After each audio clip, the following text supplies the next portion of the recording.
Corona virus नाल पीड़ित लोकां दी वाधी संख्या नूं देख के भारत ने देश 'ਚ आउण वाले विदेशियां दी एंट्री बैन कर दित्ती है। सरकार ने विदेशों तो आउण वाले यात्रियों ते 15 अप्रैल तक रोक लगा दित्ती है। सारे वीज़ा रद्द कर दिते गए ने। इस फैसले उत्ते 13 मार्च नूं अमल शुरू होवेगा। हुण तक भारत विच 67 लोकां दे इस वायरस नाल पीड़ित होण दे मामले सामने आए ने।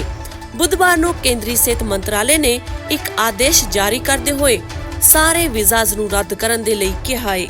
अपने आदेश 'ਚ मंत्रालय ने कहा है कि विदेशी राजनिकां, अधिकारिक, संयुक्त राष्ट्र, अंतरराष्ट्रीय संगठन ਅਤੇ रोजगार ਤੇ ਹੋਰ श्रेणियां ਨਾਲ संबंधित ਸਾਰੇ ਵੀਜ਼ਾ 15 अप्रैल तक बंद रहणगे। मंत्रालय ने कहा है कि यह आदेश 13 मार्च 2020 ਤੋਂ ਭਾਰਤ ਤੋਂ ਜਾਣ ਵਾਲੀਆਂ ਫਲਾਈਟਾਂ ਦੇ ਸਮੇਂ ਤੋਂ ਲਾਗੂ ਹੋਵੇਗਾ। ਇਸ ਦੌਰਾਨ ਜੇਕਰ ਕੋਈ ਵਿਦੇਸ਼ੀ ਭਾਰਤ ਦੀ ਯਾਤਰਾ ਕਰਨਾ ਚਾਹੁੰਦਾ ਹੈ ਤਾਂ ਉਸ ਨੂੰ ਆਪਣੇ ਨਜ਼ਦੀਕੀ ਭਾਰਤੀ ਮਿਸ਼ਨ ਨਾਲ ਸੰਪਰਕ ਕਰਨਾ ਹੋਵੇਗਾ। Harjinder Kaur Mangat, Indus TV, Australia.